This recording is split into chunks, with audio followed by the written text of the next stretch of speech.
Todo pai e mãe ou responsável por uma criança sonha dar um futuro feliz, com segurança e cercá-la de cuidados e muito amor. Mas essa criança vai crescer. Ela vai planejar os sonhos e metas e tudo isso vai demandar recursos financeiros que serão decisivos para custear os planos desse futuro jovem e adulto. Mas e se esse dinheiro já estivesse sendo guardado desde quando esse bebê veio ao mundo? Certamente, esse planejamento financeiro a longo prazo seria menos turbulento ou com escassez de recursos.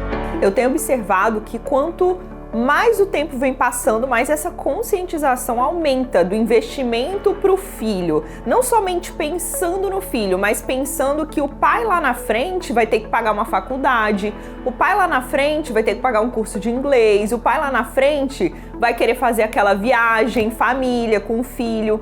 Então ele já começa a pensar desde o momento, desde o nascimento, a fazer esse planejamento a longo prazo. E tem outros pais que querem deixar também uma renda para os filhos, né? Então existem esses pais e cada vez aumenta mais essa procura. Mas esse preparo por parte dos pais deve ser feito observando alguns fatores importantes. O objetivo é a segurança para os filhos, mas primeiro para a família.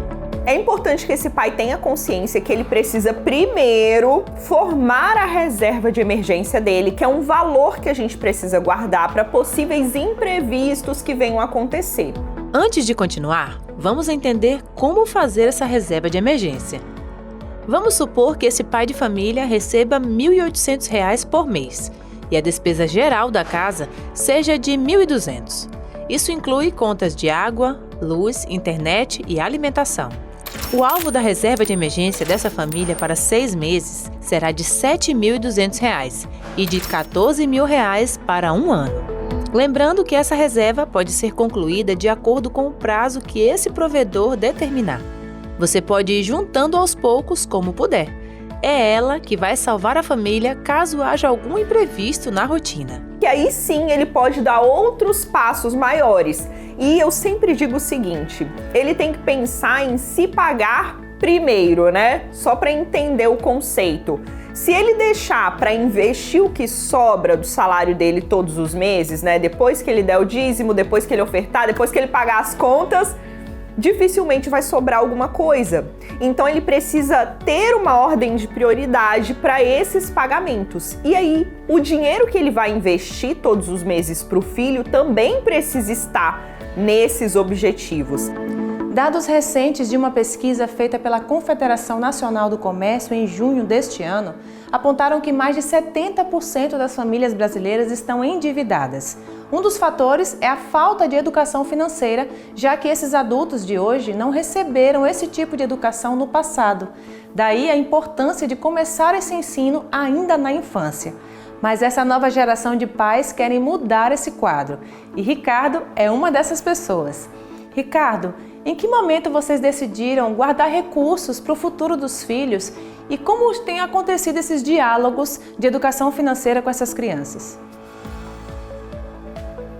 Na verdade, quando decidimos ter um filho, constituir uma família, eu e minha esposa, a gente já começou com algumas preocupações que todos os pais têm naturalmente. Então, quando minha primeira filha nasceu, a primeira decisão foi criar um plano de previdência privada para que ela pudesse, no futuro, ter um pouco mais de tranquilidade. Depois de um tempo, obviamente, as crianças começam a crescer, tivemos outros filhos, e aí a gente percebeu a necessidade de introduzir outras ferramentas para o desenvolvimento do que a gente chama de inteligência financeira, da educação financeira completa e de saber os recursos. Então, no momento que a criança começa a pedir, eu quero isso, eu quero comprar ou quero um novo brinquedo, a gente começa a interrogar se ela quer ou se ela realmente necessita disso, se é uma necessidade ou não.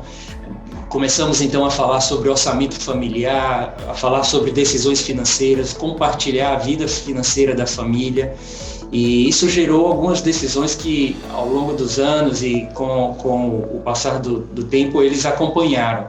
Ricardo e a esposa buscaram dar aos filhos a educação financeira que não receberam.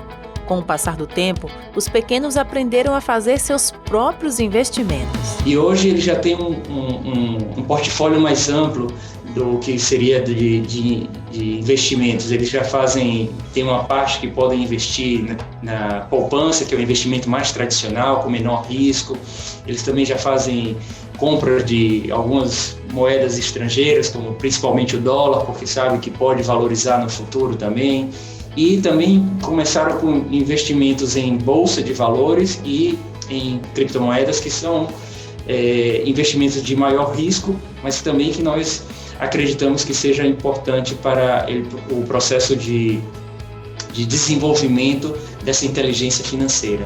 E falando em investimentos, quais seriam os mais indicados neste cenário atual que vivemos? O investimento que eu gosto muito, que assim que minha filha nascer, eu já vou começar a fazer para ela, eu já faço para mim, mas eu vou começar a fazer para ela, são as ações. Você pode abrir uma conta em uma corretora, primeiro abre a conta do responsável, né? E aí você abre a conta do menor de idade na corretora, e aí a conta dele vai ficar vinculada à sua e você vai poder fazer determinados investimentos. As ações é a menor fração do capital social de uma empresa. Então, quando você compra uma ação lá no home broker, na bolsa de valores, você se torna um acionista daquela empresa. E pensando que boas empresas, elas crescem ao longo dos anos e boas empresas também distribuem dividendos, o seu filho pode sim receber dividendos ao longo dos anos e essas empresas elas podem se valorizar e muito. Pensando aí em uma carteira para longo prazo, porque renda variável é longo prazo, ações é longo prazo, o que é longo prazo? Acima de 5 anos.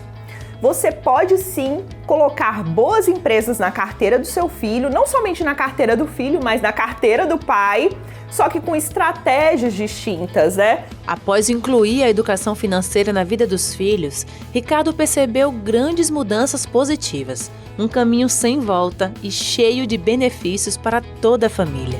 A primeira é no consumo, então eles diminuíram o consumo, não pediam mais brinquedos e jogos e comida a todo tempo, então eles já sabiam que tinha um momento certo, quando ia comprar, por que iam comprar. Segundo, eles aprenderam o valor do trabalho, porque eles começaram a ter atividades que eram remuneradas e que nós remunerávamos essa atividade para que eles tivessem uma relação com o trabalho, então aprenderam que com o esforço eles podem conquistar e compraram algumas coisas assim, dedicadas ao esforço deles próprio. E a terceira e a mais importante é a importância do poupar. Então eles, sempre que iam receber no seu aniversário ou no final de ano, que comumente recebem presentes da família, ao invés de receber um brinquedo, eles pediam dinheiro e esse dinheiro eles faziam a poupança, o investimento deles para uma coisa maior que eles estavam planejando no futuro. Então essas três coisas eu acredito que são as mais importantes do ponto de vista da educação financeira. Depois de ver um case real de educação financeira e investimentos para os filhos, resta-nos saber em que momento esses pais devem entregar os investimentos para os filhos que já estarão adultos e capazes de administrar esse recurso tão importante. Se você educou o seu filho ao longo dos anos, com certeza quando ele receber esse dinheiro, ele vai saber muito bem o que fazer com ele. Ele não vai chegar e gastar tudo de uma única vez. O equilíbrio financeiro, ele deveria ser um pressuposto básico de todas as famílias. Então, independente da classe social, a gente tem que ter o equilíbrio financeiro. Obviamente, o Brasil é um país desigual, tem muita desigualdade econômica, mas a gente tem que, dentro dos nossos recursos, daquilo que a gente acaba recebendo, saber administrar bem. E uma família que tem menos condições sabe administrar muitas vezes melhor do que uma família que tem muito mais condições financeiras. Mas a pauta da educação financeira ela deve permear o diálogo familiar.